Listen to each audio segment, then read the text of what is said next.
అది దేవుడు కాపాడాడు. ఒక ఉన్మాది బారి నుంచి ఇంకా ఫర్దర్ గా కూల్చేయకుండా దేవుడే కాపాడాడు అమరావతిని.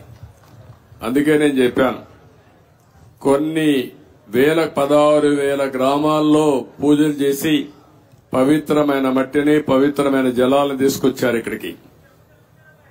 పార్లమెంటు సాక్షిగా ప్రధానమంత్రి తీసుకొచ్చాడు. మొత్తం ప్రార్థనాలయాలు దేశంలో విదేశాల్లో నుంచి తీసుకొచ్చాం. పవిత్రమైన వ్యక్తులు పుట్టిన జన్మస్థలం నుంచి కూడా, అంటే స్ఫూర్తిదాయకంగా ఫ్రీడమ్ ఫైటర్స్ అన్ని వాళ్లే కాపాడారు. కాబట్టి మీరు కూడా కష్టపడ్డారు, రైతులు పోరాడారు, దేవుళ్ళు సహకరించారు. సార్ 5 సంవత్సరాల నుంచి అయితే నిర్లక్ష్యానికి వదిలేశారో దాదాపు 80-90% కంప్లీట్ అయినాయి. ఎక్కడ కూడా చెక్కు చెదరలా యాజ్ ఇట్ ఈస్ గా ఉంది. అంటే మన నిర్మాణం గానీ అంతా కూడా బాగానే ఉంది. అన్ని పూర్తి చేయడానికి దాని టైం బాండ్ పెట్టుకుంటారా? ఒక 3 years గానీ అలా పెట్టుకుని దానికి మీ సజెషన్ ఏంటి చెప్పండి. మిమ్మల్ని కూడా సజెషన్ సార్, అందరినీ సజెషన్ అడుగుతున్నాం. దాన్ని మీరు ఇచ్చే మంచి సూచనలు తీసుకొని ఆర్డర్ ఆఫ్ ప్రియారిటీ పెట్టి we will prepare action plan.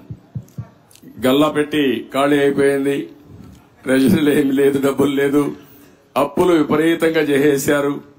ఇవన్నీ వ్యూలో పెట్టుకుని ఏం చేయాలో స్టెప్ బై స్టెప్ వర్కౌట్ చేస్తాం. Mike Media sir, what is going to be fate of Rushikonda Beach Palace? What's going to be? Will it be quoted as monument of corruption? That's what you want. What is your suggestion? You give me idea. Sir, you are the CM, sir. I am the CM. You are the citizen of. నువ్వు ఒక media responsibility ఉంది నీకు కూడా.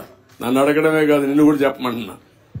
ఏం చేస్తే ఇలాంటి వాళ్ళని శాశ్వతంగా సమాజం నుంచి వెలేస్తామో అలాంటివి ఆలోచించాలి. మీరు ఒకటి ఆలోచించండి, ఇక్కడ డబ్బులు లేవు.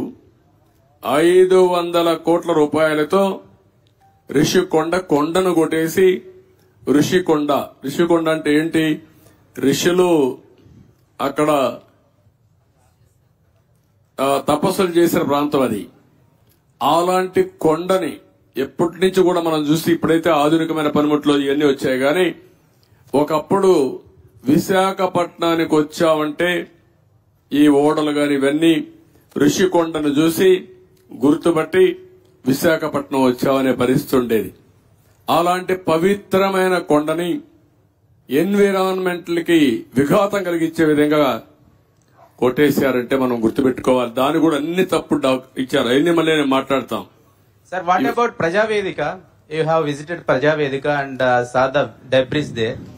Are you going to remove the debris and reconstruct the Prajavedika same place, or are you going to make it as a museum?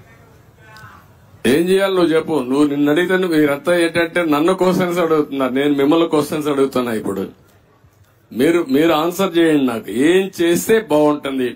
ఇప్పుడు మా మిత్రుడు ఇచ్చాడు శ్రీనివాస్ ఒక మాట. అమరావతి ఉద్యమం 1631 రోజులు. 1 + 6 + 3 + 1 11 అన్ని అంకులు కలిపితే జగన్ కు వచ్చిన సీట్లు 11. అంటే 2 సరిపోయినాయి. ఇదే దేవుడు రాసిన స్క్రిప్ట్, ఇది దేవుడి స్క్రిప్ట్.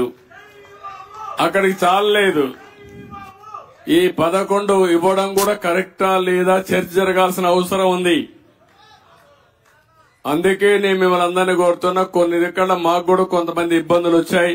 సరైన క్యాండిడేట్ నిలబడలేకపోయారు. నిలబడింది ఇక్కడ ప్రజలు ఎక్కడికక్కడ ముందుకు వచ్చి ఓట్లేశారు. కొన్ని సమస్యలు ఉన్నాయి. కానీ ఏది ఏమైనా ఇలాంటి వ్యక్తులు రాజకీయాలకు అర్హత ఉందా? ఇది చర్చ జరగాల్సిన అవసరం ఉంది రాష్ట్రంలో.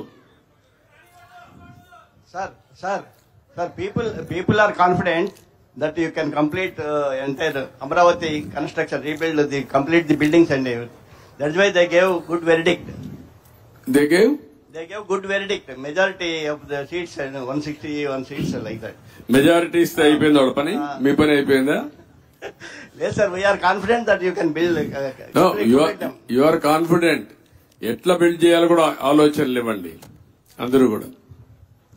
సార్, ఇప్పటికీ రాజధాని నిర్మాణానికి అమరావతిని నిర్మించలేదు. ఈ రోజు మీరు మొత్తం విజిట్ చేశారు కదా సార్, అప్రాక్సిమేట్లీ దీని నిర్మాణానికి ఎంత ఖర్చు అవుతుంది? మీరు ఎన్ని రోజుల్లో చేస్తారు? ఇప్పుడు నిన్ను అడగాలి నేను క్వశ్చన్.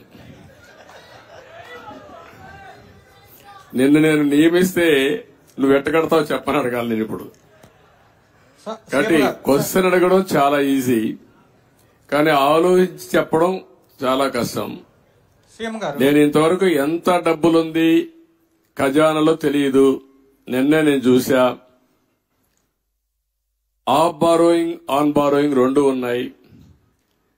కొన్ని లెక్కలు చూపించి బారో చేశారు, కొన్ని లెక్కలు చూపించకుండా బారో చేశారు.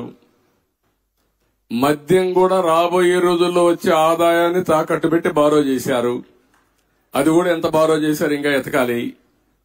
ఇవన్నీ ఒక్కొక్క ఎక్కడెక్కడ ఉన్నాయో మనకే తెలియదు. ఇప్పుడు మనం చూసాం, ఆఫీసర్లు మొన్నటి వరకు అడ్డదొడ్డంగా సంతకాలు పెట్టాళ్ళు, ఎక్కడున్నారు అడ్రస్ లేరు. ఇప్పుడు చాలా సమస్యలు